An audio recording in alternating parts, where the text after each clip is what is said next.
Otávio Família, mais um vídeo aqui no canal para poder fechar essa questão do pardo, né?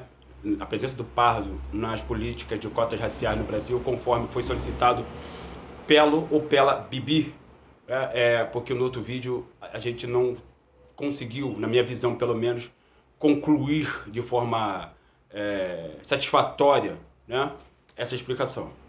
Como eu estava falando, a partir do momento que se criou, né, essa visão, essa categoria, e se consolidou essa categoria no imaginário social da sociedade brasileira, da política também, né, do Brasil, essa imagem, essa categoria pardo, muitas pessoas do Brasil começaram a se identificar como pardas. Por quê?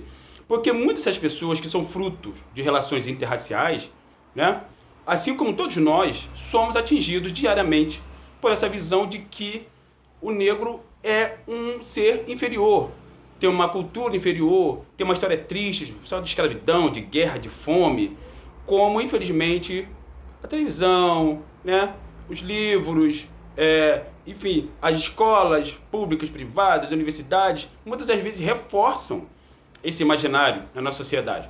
E de que forma que eles reforçam isso muitas vezes? Silenciando os autores do campo do pan-africanismo. Lógico, né? Então, por conta disso, ao longo de mais de 500 anos, e particularmente de 100, né, um pouco mais de 100 anos, desde a chegada dessa segunda leva de europeus e asiáticos também, né, aqui no Brasil, é que se criou essa ideia, essa categoria de pardo na sociedade brasileira. Eu tenho amigos, eu conheço pessoas que se identificam como pardos. Mas aí, quando a gente confronta essas pessoas com essa ideia, né, muitas das vezes elas têm dificuldade de se expressar porque elas se consideram pardas. Porque, no fundo, elas não querem ser negras, né? A ideia é essa, a questão é essa. No fundo, apesar dessas pessoas terem feições negroides, cabelo crespo, nariz largo, lábios grossos, né, nossas feições que são lindas, né, que a natureza nos deu, muitas dessas pessoas, ainda que sejam professores ou professoras, ainda que sejam pessoas que tenham passado por faculdade, tenham tido experiências no curso superior, muitas dessas pessoas, infelizmente, dada a estrutura racial que transpassa uma série de campos aqui, né, essas pessoas preferem se identificar como pardas. E aí, elas, muitas vezes, chegam até a dizer que, se não fossem os pardos a ser contados como negros, o número de pessoas negras no Brasil seria menor. Ora, ou você é pardo ou você é negro. Você não pode ficar nesse meio termo, né? Então, muitas das vezes a pessoa se considera pardo, mas quando tem uma possibilidade de se identificar como negro, ela se identifica. E quando há a possibilidade dela fugir desse lugar de negro, né? Porque as pessoas têm medo de se colocar nesse lugar, né? Por conta do racismo, por conta da colonização mental a que todos e todas nós somos todos os dias atingidos, essas pessoas preferem ficar distante e dizem, não, eu não sou negro, eu sou pardo. Então, assim, eu acho que essas pessoas precisam se decidir, em primeiro lugar, fundamentalmente, precisam pensar, né, que elas fazem parte de um grupo populacional que é negro e que se elas têm mais feições negras, cabelo, nariz, lábios, cor de pele, né, elas precisam repensar seu lugar étnico na sociedade brasileira, né? E repensar a história dos pretos e das pretas. Olhar para a história africana sem o olhar maculado pelo eurocentrismo, né? E começar a perceber que essas pessoas são negras. Eu desconsidero, né, pardo, essa categoria de pardo, porque ela foi criada pelo racista. Da mesma forma que o mulato foi criado pelo racista. Então essas pessoas, primeiro, são negras.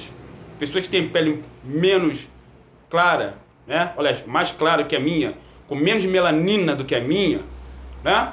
Essas pessoas, para mim, elas são negras. Agora, acontece que elas precisam se identificar. Eu não posso falar por elas.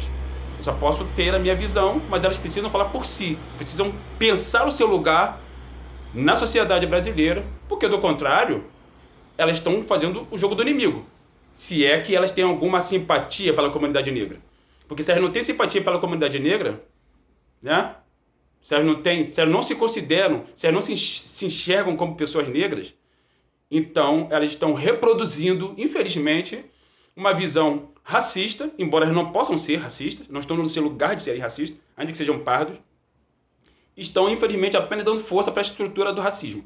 Lembrando que, conforme a C.L.R. James mostrou na sua obra brilhante Jacobinos Negros, esse tipo de estratégia já era usada desde o período da colonização, no sentido de você separar os pardos, né, os mulatos, as pessoas que têm a pele com menos melanina, dos negros. E aí, por exemplo, no Haiti, conforme está abordado lá, demonstrado lá perfeitamente na obra do C.L.R. James, muitas das vezes, os categoricamente identificados como mulatos eram mais beneficiados, tinham mais condições de sobreviver do que as comunidades negras. E muitas das vezes, esses mulatos se colocavam em rota de colisão com essas comunidades negras, inclusive escravizando ou reescravizando populações mais retintas. Tudo isso é fruto da colonização. Tanto é que, no início do processo de luta contra os colonos brancos, contra os racistas no Haiti, né? O que aconteceu com os mulatos? Conforme explica a obra do C.L.R. James, eles começaram a sofrer retaliações por parte dos racistas. E aí eles tiveram de decidir. Ou eles ficavam do lado dos seus opressores, ou eles ficavam do lado dos oprimidos, assim como eles são oprimidos, né? E muitas das vezes, para dividir esse grupo, o colonizador, ele oferecia sapatos.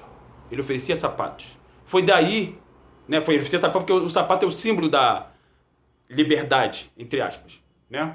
Foi daí, por exemplo, dessa pequena parte, né, desse livro que eu tirei a minha ideia de pesquisar, de fazer a minha pesquisa de dissertação de mestrado, Blacks, Bondes e Bailes, né? Porque no baile, no interior do baile funk, a gente via muito isso. Essa questão de o meu tênis é melhor do que o seu, mas isso é uma outra história, que a gente pode até abordar aqui depois num outro vídeo.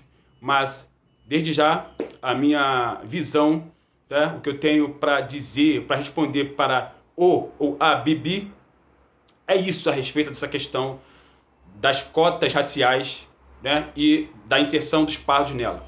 Eles precisam se decidir, porque muitas das vezes, ainda que você não tenha a pele melaninada, fortemente melaninada como a minha, se você tem os traços dos negroides, você é alvo do racismo.